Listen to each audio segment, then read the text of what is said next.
This podcast is part of the Power of Podcasting Network. Find it at powerofpodcasting.com.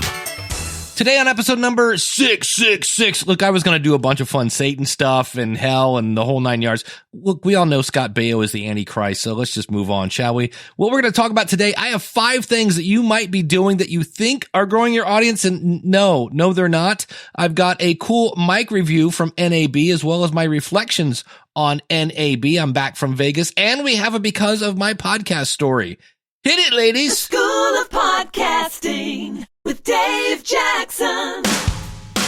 Podcasting since 2005. I am your award-winning Hall of Fame podcast coach, Dave Jackson, thanking you so much for tuning in. This is why I help you massage your message, tackle the technology, face those fears, and flatten the learning curve, and not just get you podcasting, because you can go watch a bunch of old, outdated YouTube videos for that. I want to get you podcasting in the right way, the way that has maximum impact, maximum growth. Our website is schoolofpodcasting.com. Use the coupon code LISTENER, that's LISTENER, when you sign up for either a monthly or yearly subscription. Hey, if you missed episode 665, go to schoolofpodcasting.com/665. As I record this, we're all waiting for the last season of Game of Thrones to come on. And if you didn't know it, there's this one character, her name is Daenerys Targaryen.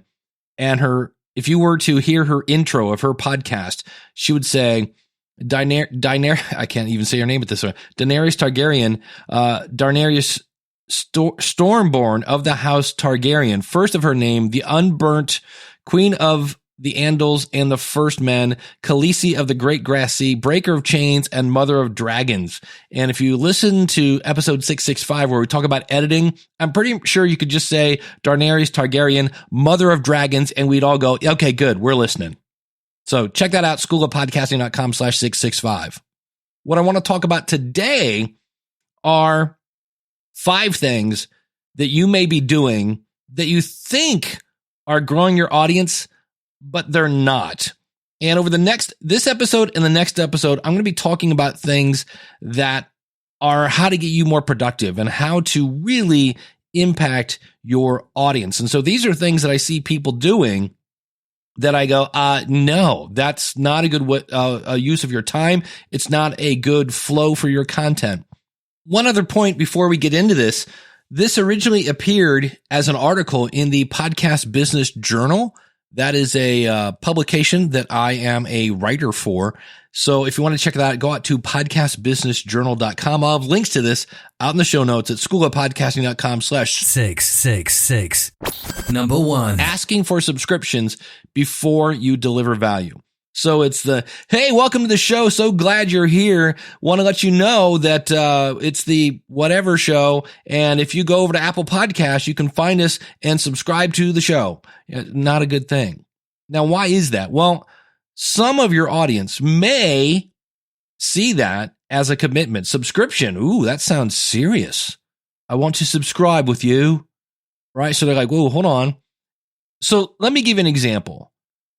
In the same way that I have test driven every car I've ever purchased, I think people need more than a couple minutes of your show before you start begging them to subscribe. Like, welcome to the show. This is the best show, and we're going to do the show. And hey, tell me about your French toast recipe. And all right, hey, don't forget to subscribe. No value yet. So when I buy a car, it's after I know it's delivering value. It started. It got me around the block. It got me on the freeway and back, and nothing fell apart. Okay, good. This car seems to have value. I will commit to it. I will subscribe to a payment in that case. So keep this in mind. Next week, I'm going to be talking about productivity and how you can get more done. Because I know one thing is we all have found out that, wow, podcasting takes more time than I thought it was going to.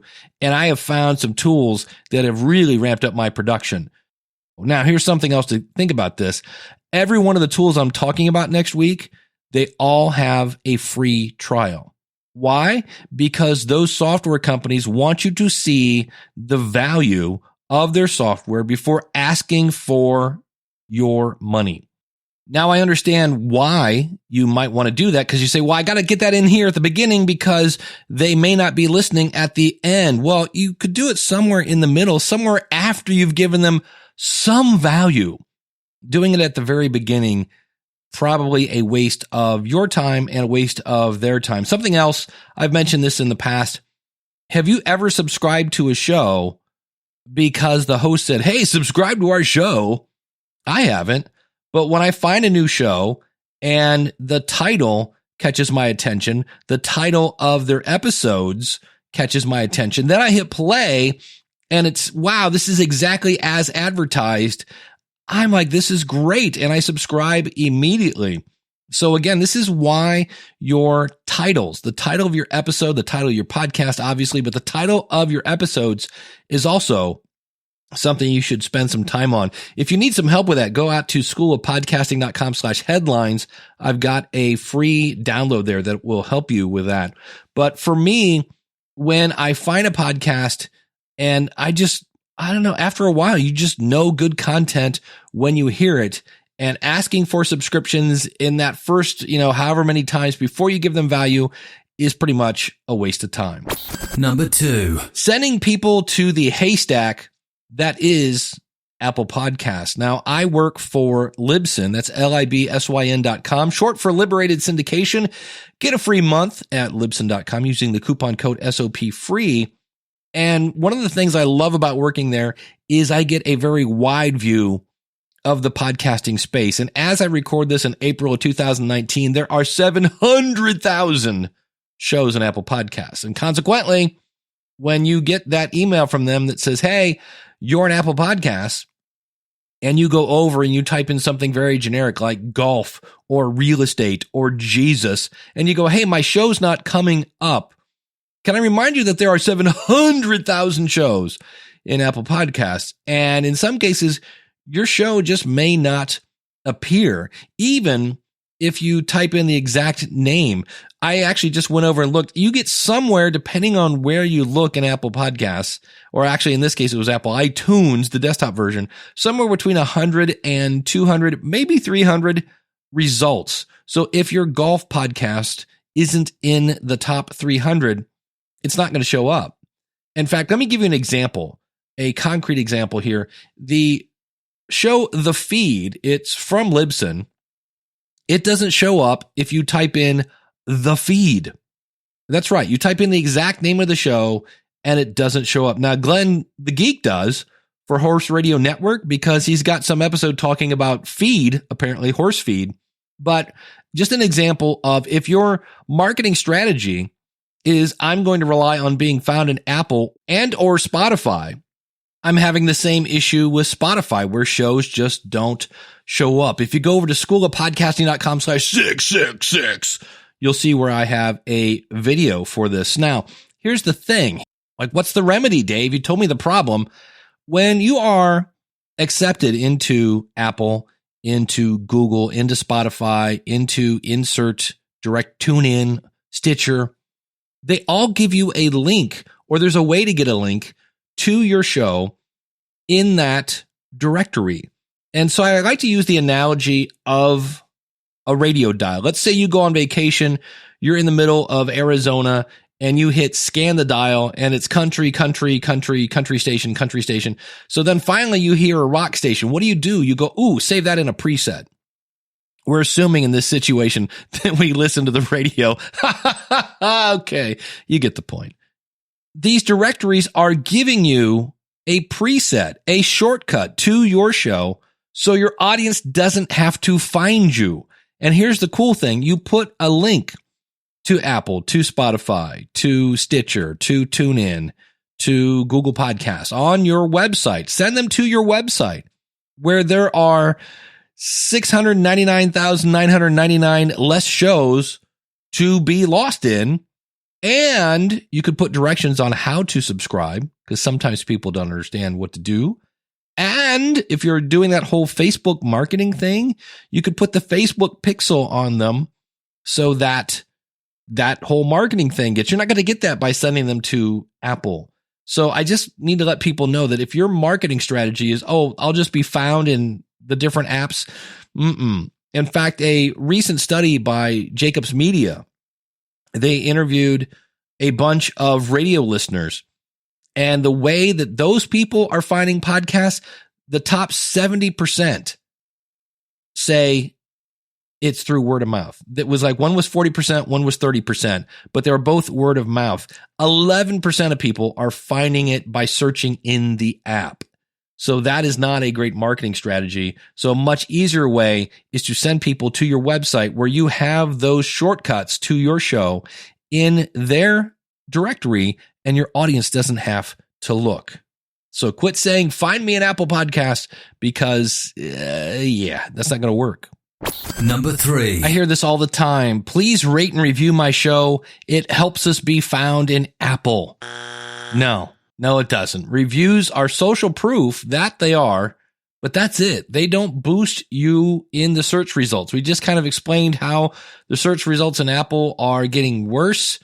And if you think that having reviews are going to help you, that's just not true. Number 4. I saw this one coming a mile away. When sites like Chartable and all these other ones that will report back to you your chart position, I was like, that's going to be a problem. And it is. And I literally, again, I will get people emailing me at the School of Podcasting. I'll get emails at Libsyn because, hey, last week I was number 72 on the Brazilian charts, and this week we're down to number 77. Really? Focus on your audience, make great content, and make it easy to share and subscribe.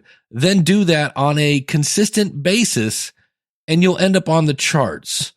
But this whole thing of just chart position, and I've said it before, Libsyn had a show on the front page. You can't get any higher than that. On the front page of iTunes desktop, you logged in, there it was, and we got maybe a couple hundred downloads. So this whole new Chartable thing and charts, it's not, looking at your chart position will not make it go higher. But I see people that are apparently digging way into the weeds, going way down the rabbit hole. And I'm just here to tell you, forget about chart position, or check it once when you upload your latest episode and go, all right. It reminds me when I was a teacher in the corporate world, I worked with a guy, really nice guy, really knowledgeable guy. And at the end of every class, you would fill out this form, or you would send them to a form later, and they would rate your show. And this poor guy would just obsess over this because he was afraid that if he got a bad review, that he was going to get fired or something like that. It's not that I didn't care.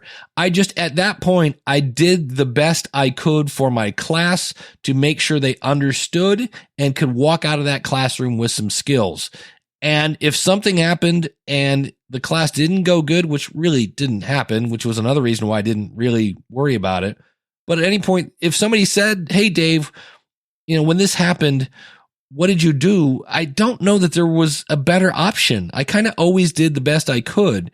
So obsessing over chart positions, are you going to go back and redo episode number 17? No, probably not, unless it was horrendous. And we'll talk about that in the next one. Number 5. And the fifth thing that you might be doing that you think is going to help grow your audience is upgrading your podcast equipment. As the old saying goes, if it ain't broke, don't fix it.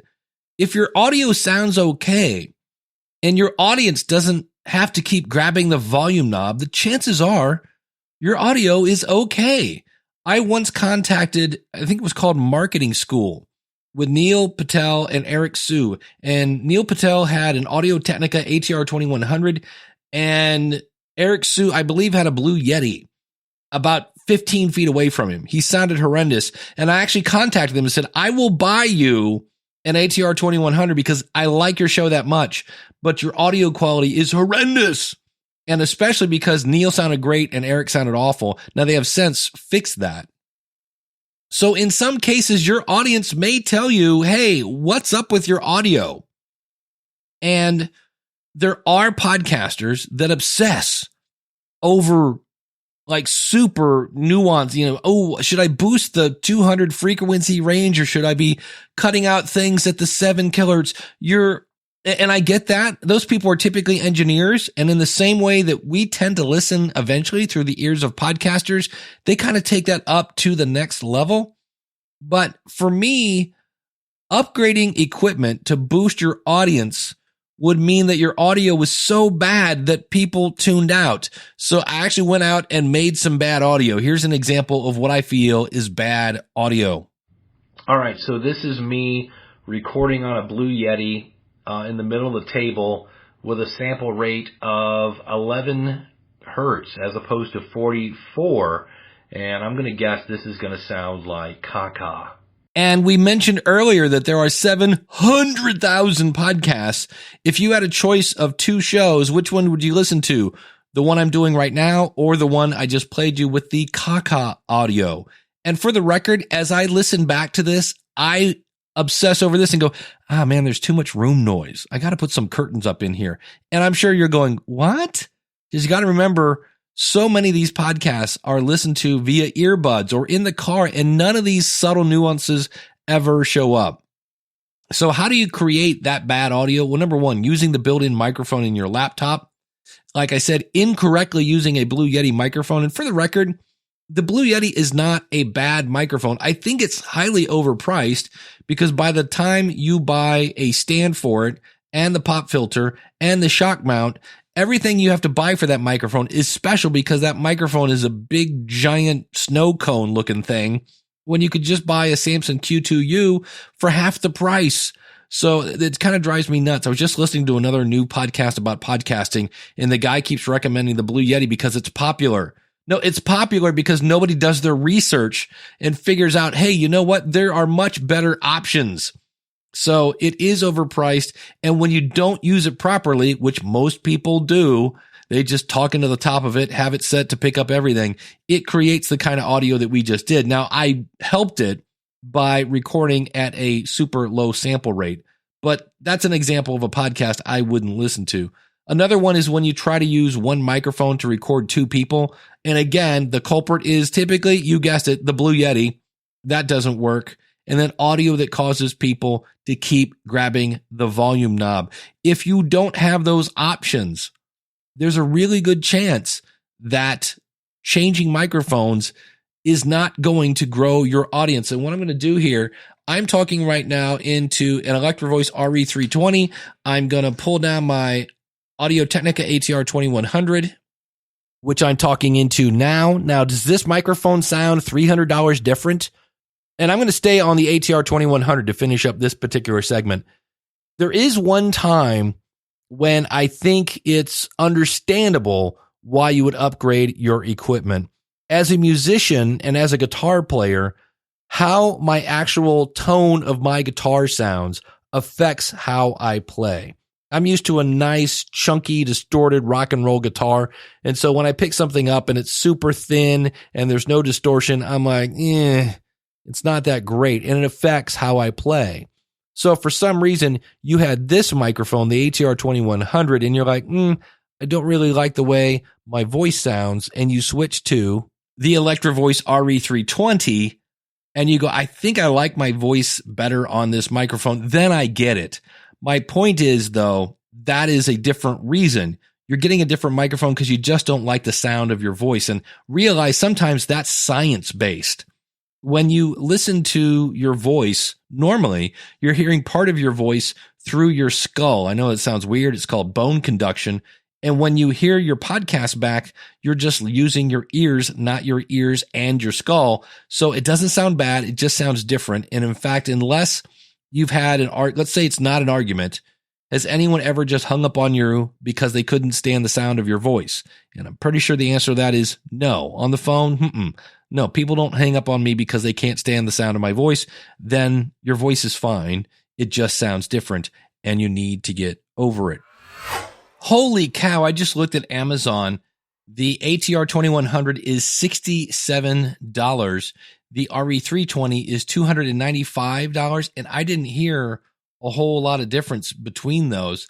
And if you look at the Samson Q2U, That microphone is very similar to the ATR 2100. Actually has a little better things about it. It doesn't have as much handling noise. It's $59, so it's even cheaper.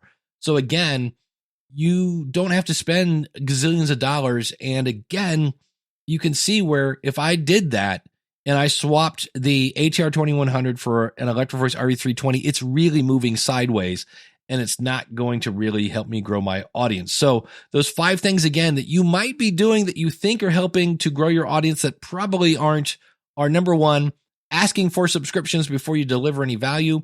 Number 2, sending people to Apple to find your show, sending them to the Haystack. Number 3, asking for reviews in Apple or really any place else because it's going to help us be found in Apple. No, it doesn't. Number 4, obsessing over chart position. That is just a waste of your time because the more time you spend on that is less time that you could spend on making really great content. And the last one, upgrading your podcast equipment when your audio quality is already fine. Now, if you have questions about podcasting gear or need help setting it up or things like that, you can go out to schoolofpodcasting.com/mygear and see a lot of the microphones that I recommend, as well as I have a free podcast gear guide that walks you through what is a compressor and what is a this and what is that. So check that out, schoolofpodcasting.com/mygear. In case you missed it, it's time for a podcast rewind. Hey, you remember Jim Harold? He was on the episode where we talked about the Rodecaster Pro. And Jim is a 15-year podcast veteran. He's normally speaking about paranormal and Bigfoot and things like that. And sometimes you want to talk about things besides Bigfoot and ghosts and aliens. And so Jim has launched Podlords at podlords.com. I was the first guest, and Podlords is where we talk to podcast royalty. I had one friend of mine that was doing a show. He was interviewing other small business people and entrepreneurs. And I said, great. I said, so how's that working for you? He goes, well, it's not really driving a lot of business to my wife's real estate. And I'm like, wait a minute, you didn't mention your wife's real estate. He says, well, yeah, that's kind of why I'm doing this. I said, well, your content isn't in a line with your goal. So if you know why I'm doing this is I want to drive business to my wife's real estate, well, then let's not talk to entrepreneurs from all over the world. Let's do a local show about how to buy and sell houses, and we'll do community events so that the people that would listen to this are people in your local area, and they know that, hey, it's Jack and Linda, man, if you want to sell a house, go talk to these guys because now they know, like, and trust you because you're in their ear every week. So I think that's part of it. You have to know why you're doing it. And I was also the first guest on My Perfect Podcast. This is by host Ryan Jackson, who is a member of the School of Podcasting. The show is From Technique to Technology. What's your perfect podcast?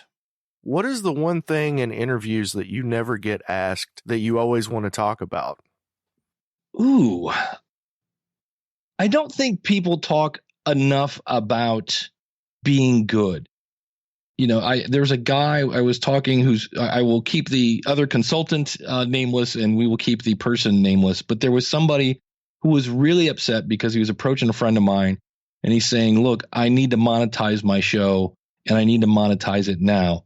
And so they went in and looked at his stats, and I'm not making this up. He had not 9, not 11. He had 10 total downloads. And so this person is really focused, and there's nothing wrong with wanting to make money with your podcast. You don't have to, but a lot of people want to do that. But, when you hear the word crowdfunding, the first part of that word is crowd. And to get a crowd, you have to be good.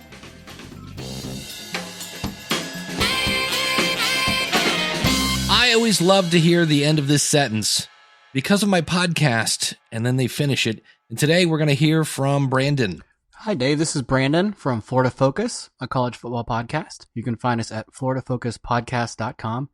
I want to share with you a because of my podcast story. So we started our show, March will be 1 year ago, and my mother recently passed away. Before she did, she actually sent me a voicemail singing happy birthday to me. And she always supported us, even though she really didn't know what podcasting was. So I was able to put that voicemail as part of an episode that we recently released. So it's a memory that will never be forgotten and is there permanently.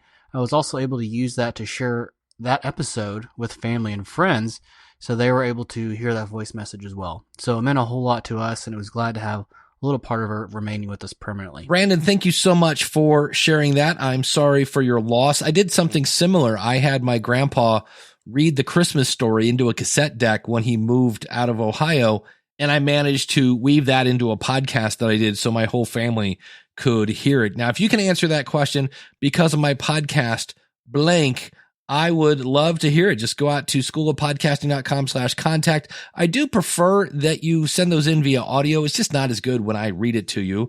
And another question, speaking of questions, is we do the question of the month, and I need these by April 26, 2019, because the last episode of the month, I always feature this. And this is, what part, if any, of your podcast are you paying to have done? So are you paying for an editor? Are you paying for show notes? Or obviously you're paying for hosting. Maybe not. I don't know. And if you're not paying for anything, I want to hear you say, no, I'm not paying for anything too, because we need to kind of get both sides of that story. So again, go to schoolofpodcasting.com/contact. The question of the month is, are you paying for any part of your podcast production? And I need that by April 26, 2019. Does anyone know what a podcast is? It's radio on the internet. My mom listens to them, and they're totally boring.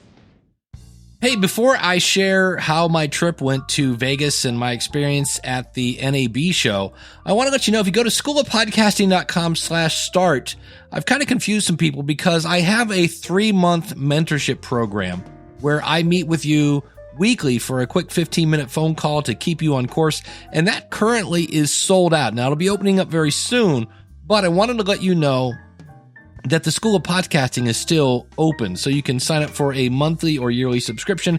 That includes group coaching, as well as every Wednesday we get together for group coaching. So you're never alone with the School of Podcasting. But just because what we're calling the Podcast Quick Start is sold out, the School of Podcasting is still wide open, and I'm also still available for one-on-one consulting.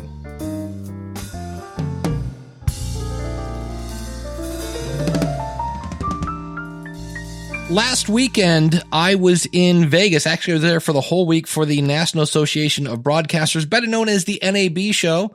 I was there with Rob Walsh, who is the VP of Podcaster Relations at Libsyn. I was there as a tech support person for Libsyn, along with Crystal O'Connor, who is in tech support and also does all of our educational tutorials. And I got to tell you, NAB was crazy. This is a thing that took up the entire Las Vegas Convention Center. And you had everything there from, it's not really a podcasting conference, but here's the thing. Over the years, they keep giving more and more space to podcasting, to this kind of broadcasting event. And if I could sum it up in one sentence, podcasting definitely has radio's attention. Where in the past, people were like, hey, what's a podcast? Now they're like, hey, hi, I own 6 radio stations and I need to get into podcasting. That was an actual quote from somebody. I'm like, well, let me tell you about Libsyn's enterprise solution. So that was very interesting, and it was a great time, and I got to hang out. What's really cool about podcasting, the last night there, Rob Greenlee from Spreaker, we had Addie Saucedo from Simplecast, you had Todd Cochran and Mike Dell from Blueberry, myself from Libsyn, Rob Walsh from Libsyn. Well, went out to dinner with a whole bunch of people, and we get along great. Everybody's like, oh, you're not going to claw each other's eye out? No, that's business. And where else can I geek out about podcasting than other podcasters? So it was great fun. And we got to sing happy birthday to Chris Curran from Podcast Engineering School. And I got to talk with Ralph M. Rivera, who's working on Podcaster's Toolbox. And if you're kind of wondering, like, what happened to that thing, there's a whole story there, but I will just let you know that Ralph is now working on Podcaster's Toolbox. So that's exciting. And I got free stuff. Yeah, this was cool. I've always wanted to play with or sample a Samson boom arm. Now, a boom arm is those big black things you clamp to your desk, and they're really cool because you basically, when you need your microphone, you pull it down, it stays in place. And when it's done, you move it back and you get your desk back. There's no stand to move and things like that. And you've probably heard about the it's a PL2T boom arm. Used to be $120, and it was interesting because Rode has a really nice boom arm. It's $99. And Blue just came out with a boom arm that is also $99. So the PL2T used to be $120, is now $110. But the thing I like about the Samson, and I actually got to play with one, in fact, I'm getting ready to clamp one on my desk right now, is they have the Samson, it's the MBA 38, and it's a really sturdy boom arm. I love it. It's got a kind of a C-clamp if you just want to clamp it to your desk, or if you want to mount it permanently, they have kind of a mount that you can drill into your desk to stick it there. And the only really difference that I saw between the two is the PL2T has kind of a little channel that you stick the cable in, and then you put this little plastic cover over it, where the Samson arm just comes with some Velcro straps for you to strap it to. And so for me, the difference in, basically $50, I can handle some Velcro straps to save $50. So I want to say thanks to the peeps out at Samson, and you'll probably be hearing more about those folks because we might be doing some giveaways in the future. I have to go investigate that a little bit, but that was one of the advantages for me of going to NAB. Is I walked in within 10 minutes, had talked to the Samson booth, and they're like, yeah, would you want to do some giveaways in the future? And I'm like, yeah, I love to give my audience free stuff.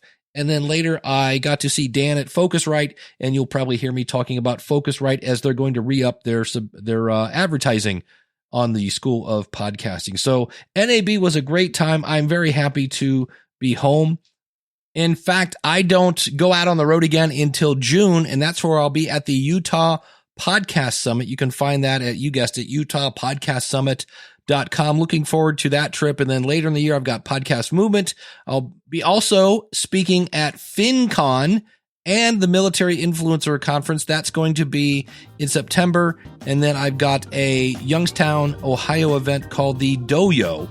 It's a digital marketing thing. When the beauty of that one's like 45 minutes from my house. And you can find all these out at schoolofpodcasting.com. Next week, we'll be talking about some really cool tools and some strategies for you to get more stuff done in less time. And I say this from personal experience. I've been doing this the last couple of weeks and was like, holy cow, it's hard to get me to focus. I'm a bit ADD, and this is some really cool tools. So go out to schoolofpodcasting.com/subscribe and never miss an episode. And I will see you next week. Until then, class is dismissed. Take care, and God bless.